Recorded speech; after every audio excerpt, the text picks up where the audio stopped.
వినుకొండ గడ్డ జీవి అడ్డ అని చెప్పాలి.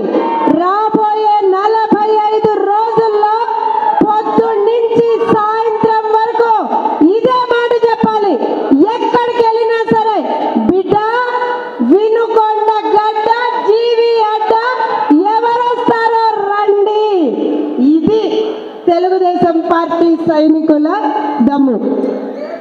ముఖ్యంగా స్టేజ్ మీద ఉన్నటువంటి పెద్దలందరికీ, మా జీవి అన్న గారికి, లీలమ్మ గారికి, వారి తనయులు హరీష్ గారికి, వారి కోడలు అన్నగారికి, మా తేజస్వికి, మా కోటి అన్న గారికి, అలానే స్టేజీ ముందరున్నటువంటి ప్రతి ఒక్క పసుపు సైనికులకి పాదాభివందనాలు.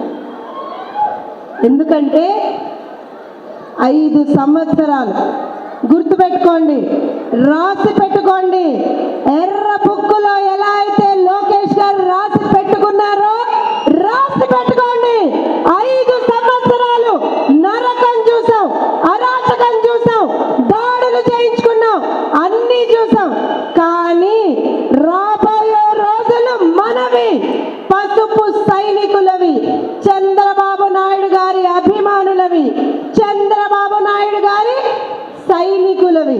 ఎందుకంటే రాష్ట్రం బాగుపడాలంటే, రాష్ట్రంలో అభివృద్ధి మళ్ళీ జరగాలంటే, రాష్ట్రం మళ్ళా దేశ పటంలో నిలబడాలంటే, అలానే ప్రపంచ వ్యాప్తంగా ఉన్నటువంటి ప్రతి ఒక్కళ్ళు కూడా నీదే రాష్ట్రం అని అడిగితే దర్జాగా కాలు ఎగరేసి మరి ఆంధ్రప్రదేశ్ అని మళ్ళీ మనం చెప్పాలి అని అంటే నారా చంద్రబాబు నాయుడు అని నేను వినిపించాలి కదా, వినిపించాలా? అది వినిపించాలి అంటే వినుకొండ నుంచి జీవి ఆంజనేయులు అనే నేను వినిపించాలా? ఇదే మన ముందరున్నటువంటి కర్తవ్యం. నిన్న ఒక సోదరులు ఫోన్ చేసి, జోస్నమ్మ ఇలా మన ఆంజనేయులు అన్నగారిది ఒక ప్రోగ్రాం పెడుతున్నాం, ఆత్మీయ సమావేశం పెడుతున్నాం, వస్తారా అని అడిగారు. నేనన్నాను, వినుకొండ ఇప్పటి వరకు రాలా, నేను చాలా సందర్భాల్లో ఆ పోరాట యోధుడిని చూసా, నేను జెండా పట్టుకొని ఒక్కొక్కడిని తరిమి కొట్టింది చూసా నేను. ఇవాళ ఖచ్చితంగా వస్తా, మాట్లాడతా. రేపొద్దున ఎప్పుడైతే అన్నగారు, ఇది మీరు నాకు ప్రామిస్ చేయాలి, ఎప్పుడైతే మీరు గెలుస్తారో, గెలిచిన తర్వాత విజయోత్సవ సభలో కూడా జ్యోత్స్న వస్తుంది. ఆ రోజున చెప్తా బిడ్డ, అప్పుడే చెప్పా వినుకొండ గడ్డ మా జీవి అడ్డ అని ఆ రోజే చెప్పా. ఇప్పుడు చూడురా నాయనా అని చెప్తా. మీరు ఆ రోజున ఖచ్చితంగా నన్ను రానివ్వాలి, మర్చిపోకూడదండో. అలానే ఇందాక ఏవి చూసాం, ఎవరో బ్రహ్మనాయుడు అంట. ఎవరండి ఆయన? నాకు తెలియదు, నేనెప్పుడు వినలా, నేనెప్పుడు చూడలా. 5 సంవత్సరాలు ఆయన అంటే ఎమ్మెల్యేగా ఉన్నట్ట. వినుకొండ ప్రజలకి ఏమన్నా తెలుసా ఆయన ఎమ్మెల్యే అని? చూసారా ఎక్కడన్నా? అదేదో ఒకసారి అదేదో మీసం మెలేసానని చెప్పుకున్నట్ట ఇందాకే చూసాను నేను ఆ ఏవీలో. అప్పటివరకు అసలు ఆయన ఎవరో కూడా ఎవరికీ తెలియదు. అలాంటి ఒకరోజు కళాకారులు కొంతమంది ఉంటారు, ఒకరోజు కళాకారులు అనాలి వాళ్ళని. ఎందుకంటే వాళ్ళ అధినాయకుడు వైఎస్ జగన్మోహన్ రెడ్డి గారికి ఏదో ఏమంటారంటే సాంతన కలిగించడానికి ఒకరోజు రోడ్డు మీదకి వచ్చేసి అరాచకం సృష్టించేసి ఆ జెండాలు పట్టుకొని తిరిగేసి మీసం మెలేస్తే హీరోలు అనుకున్నాడేమో. హీరోయిజం అంటే ఏంటి అని అంటే 10 సంవత్సరాలు ఒక అసెంబ్లీ కాన్స్టిట్యున్సీని వెన్నంటి ఉండడం, 10 సంవత్సరాలు, 5 సంవత్సరాలు ప్రతిపక్షంలో ఉన్నా, 5 సంవత్సరాలు అధికార పక్షంలో ఉన్నా, అనుక్షణం కూడా ప్రజాపక్షంతో ఉంటూ ప్రజల తరఫున మాట్లాడుతూ ప్రజల తరఫున కొట్లాడుతూ ఎక్కడ అభివృద్ధి చెయ్యాలో చేస్తూ అనుక్షణం కూడా ముందరికెళ్ళినటువంటి వ్యక్తి జీవి గారు ఉన్నారు చూసారా. అలాంటి వాళ్ళు కావాలి కానీ ఏ కాన్స్టిట్యున్సీకైనా ఒకరోజు కళాకారులు, పేటీఎం ఆర్టిస్టులు మనకెందుకండి? ఇదే మాట మనం ఇక్కడ మాట్లాడుకోవడం కాదు. 45 రోజులు ఉంది మన చేతిలో. 45 రోజులు మాత్రమే ఉన్నాయి, ఇంకా తక్కువే ఉన్నాయో. ప్రతిరోజు, ప్రతి క్షణం మన కుటుంబ సభ్యులు, మన స్నేహితులు, మన గ్రామంలో ఉన్నటువంటి వాళ్ళు, మన మండలంలో ఉన్నటువంటి వాళ్ళు, మనం చదువుకున్న స్కూలు, మనం చదువుకున్న కాలేజీ, మనం ఎక్కడన్నా పని చేస్తే ఆ పని ప్రదేశం, అలానే మనం వెళ్ళే బట్టి కొట్టు దగ్గర నుంచి ప్రతి చోట మనం చెప్పాల్సిన మాట ఒకటే, గుద్దురా నాయన రేపు పొద్దున సైకిల్ గుర్తు మీదే నీ ఓటు గుద్దాలి అని చెప్పాలి. అది ప్రజలకి ఇక్కడ రిజిస్టర్ అవ్వాలి.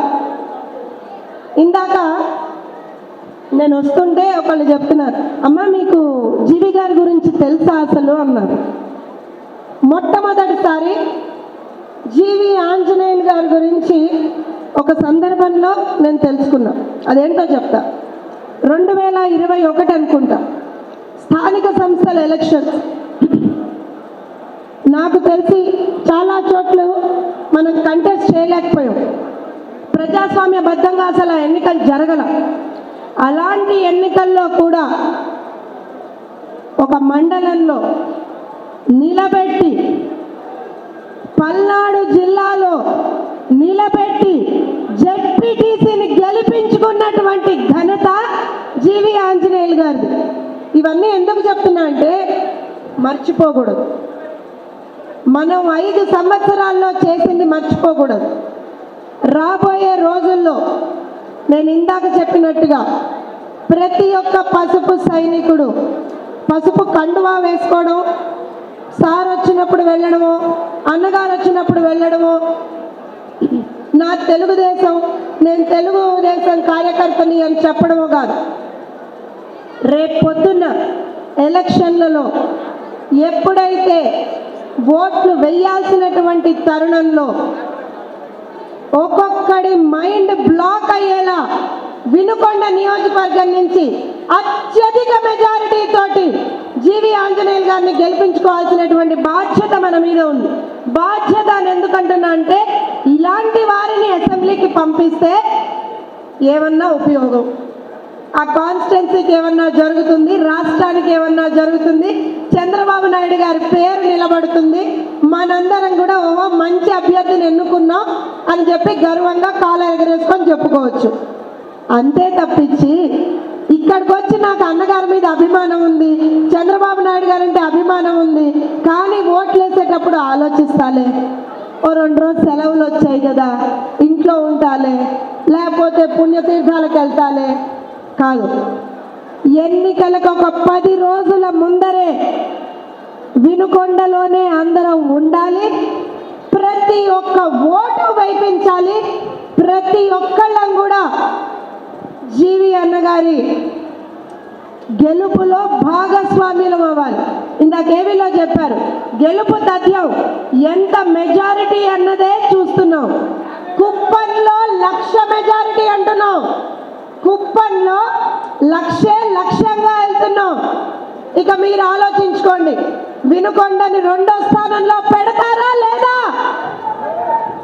2వ స్థానంలో పెడతారా లేదా వినుకొండని? అవునా కాదా? yes or no? అవునా? నారా చంద్రబాబు నాయుడు గారి నాయకత్వం, నారా చంద్రబాబు నాయుడు గారి నాయకత్వం. జై బాబు, జై బాబు, జై తెలుగుదేశం. నా గొంతు వచ్చినట్టుగా కూడా పిల్లల గొంతులు రావట్లా. మళ్ళీ ఒక్కసారి తాడేపల్లి ప్యాలెస్ లో ఉన్నటువంటి పిల్లి చెవులు పగిలేలా, కర్ణ భేరులు పగిలేలా మళ్ళీ ఒక్కసారి నారా చంద్రబాబు నాయుడు గారి నాయకత్వం, నారా చంద్రబాబు నాయుడు గారి నాయకత్వం. జై తెలుగుదేశం, జై తెలుగుదేశం. జోహార్ అన్న NTR. Thank you. So much. Please subscribe Pragna Media. Please like, share, subscribe to Pragna Media. Pragna Media, please do like, share and subscribe. Please subscribe to Pragna Media. Please like, share and comment if you like the video. Pragna Media.